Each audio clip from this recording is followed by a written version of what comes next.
Sir நான் ரொம்ப low mark, நான் 100 கட் ஆஃப் கூட வரல சார், என்னோட கட் ஆஃபே வந்து 95 100 அந்த ரேஞ்சில தான் இருக்குன்னா, என்னுடைய suggestion please don't go for engineering. புரியுதா? நீங்க டைரக்டா வந்து இப்ப இன்ஜினியரிங் வந்து நீங்க சேராதீங்க. ஏன்னா நீங்க லோ கட் ஆஃப் எடுக்கிறதுக்கு இன்னொரு மெயின் காரணம் மேக்ஸ் இருக்கும். அந்த மேக்ஸ் வந்து நீங்க இங்கேயும் வந்து ஃபர்ஸ்ட் இயர்ல பண்ணோம்னா M1 M2 சொல்லி 2 மேக்ஸ் இருக்கும். கண்டிப்பா வந்து அங்கேயும் நீங்க என்ன லோ மார்க் எடுத்தாலும் சஃபர் பண்ணுவீங்க. அவங்களுக்கு நான் ஏற்கனவே சொல்லியிருக்கேன், கோ ஃபார் த பாலிடெக்னிக், டிப்ளமோக்கு போங்க. டிப்ளமோக்கு போனீங்கன்னா அங்கே வந்து நீங்க டைரக்டா வந்து செகண்ட் இயரே ஜாயின் பண்ணிடலாம். அங்க செகண்ட் இயர் ஜாயின் பண்ணீங்கன்னா அங்கேயும் வந்து உங்க மேக்ஸ் தப்பிச்சிருவீங்க. டைரக்டா வந்து அங்க 2 வருஷம் தான் படிப்பீங்க. அதுக்கப்புறம் வந்து டைரக்டா இன்ஜினியரிங்லயே நீங்க டைரக்டா செகண்ட் இயர் வந்துருவீங்க. அங்கேயும் வந்து நீங்க என்ன செய்வீங்க, மேக்ஸ் தப்பிச்சிருவீங்க. இது ஒரு பெட்டர் ஆப்ஷன். ஏன்னா இப்போ வந்து லேட்டரல் என்ட்ரி, அதாவது நீங்க டிப்ளமோ போய் +2 முடிச்சவங்க டைரக்டா வந்து எதுல போலாம், லேட்டரல் என்ட்ரின்னு சொல்லி டிப்ளமோ சேரலாம்.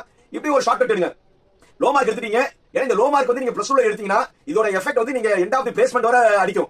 ஏன்னா +2ல வந்து நீங்க வந்து ஒரு 60% கீழே நீங்க எடுத்துட்டீங்கன்னா இதுக்கான ரிஃப்ளெக்ட் வந்து நீங்க பிளேஸ்மெண்ட் போகும்போது ஒரு பெரிய கம்பெனிஸ்லாம் வந்து என்ன எதிர்பார்ப்பாங்கன்னா மினிமம் வந்து 65 மினிமம் எதிர்பார்ப்பாங்க. ஒரு பெரிய கம்பெனிஸ்லாம் வந்து மினிமம் 75% எதிர்பார்ப்பாங்க. அதுக்கப்புறம் வந்து உங்களுடைய படிப்புல வந்து நோ ஹிஸ்டரி ஆஃப் இயர் எதிர்பார்ப்பாங்க.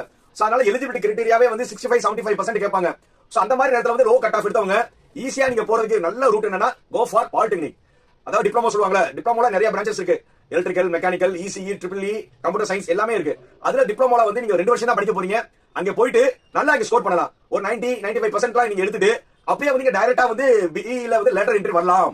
அப்போ வந்து நீங்க 10% சீட் இருக்கு.